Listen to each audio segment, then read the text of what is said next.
Qual é o maior problema de fundos imobiliários high yield? Você está no canal Aportando Conhecimento e esse é o tema do vídeo de hoje. Primeiro, quais fundos high yields a gente vai falar no vídeo de hoje? A gente vai falar sobre o HCTR, sobre o DEVA, sobre o RPR, o Habitat e o Versalhes.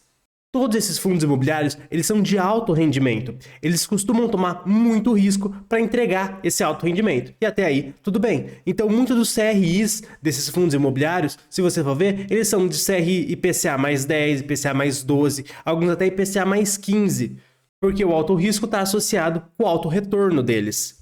Só que aqui entra um ponto muito importante. O maior risco, ele está muito associado com a maior chance das coisas darem errado. Ou seja, um CRI, ele é basicamente um contrato de dívida. E esses contratos de dívida extremamente arriscados têm um risco real de default.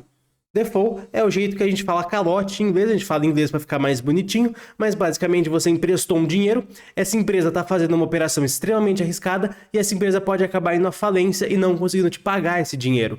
Uma forma que você tem de ter fundos high yield e ainda não estar extremamente exposto ao risco que eles têm é ter um pequeno percentual deles em carteira.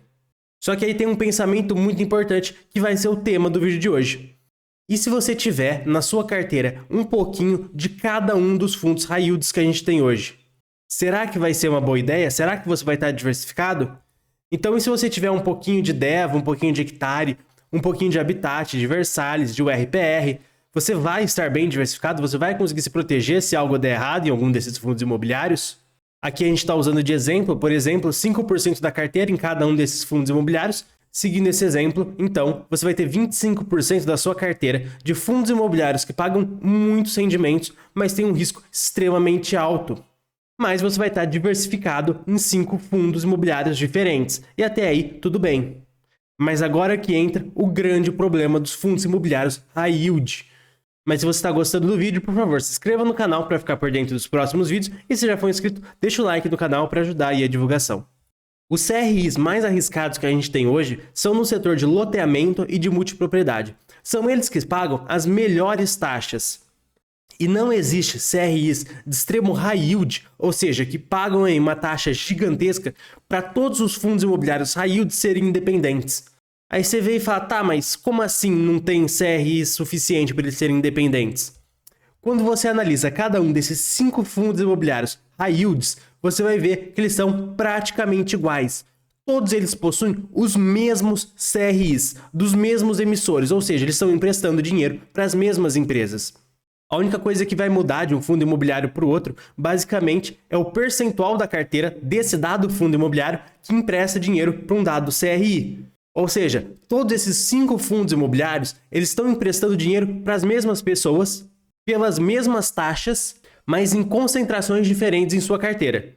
O que na prática vai fazer com que esses 5 fundos imobiliários sejam basicamente iguais.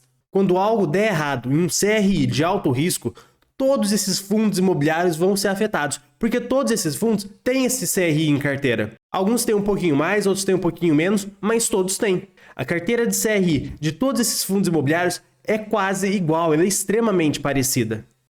Então, voltando no nosso exemplo, que a gente tinha 5% de DEVA, 5% de Hectare, 5% de Habitat, 5% de Versalhes e 5% de URPR, na verdade o que a gente tem é 25% de fundos imobiliários high grade. A gente coloca isso tudo junto como uma coisa só, porque eles são uma coisa só. Eles são extremamente parecidos e podem ser considerados como um único fundo imobiliário.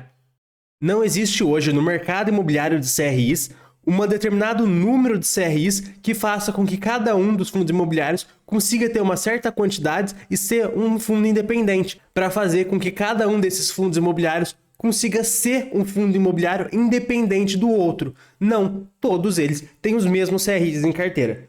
Então, quando o investidor vai avaliar se a sua carteira está bem diversificada ou não, ele precisa somar a quantidade total de fundos imobiliários high yield que ele tem e acreditar que isso é uma coisa só, porque eles são tão parecidos, mas tão parecidos, que se der problema em qualquer um dos CRIs que eles tenham em carteira, vai dar problema em todos esses FIIs. Então, com isso, a gente vai chegando ao fim do vídeo. Se você gostou, por favor, se inscreva no canal, deixe seu like para ajudar na divulgação do vídeo. E aqui a gente vai ter um vídeo da nossa análise do BTLG11 também,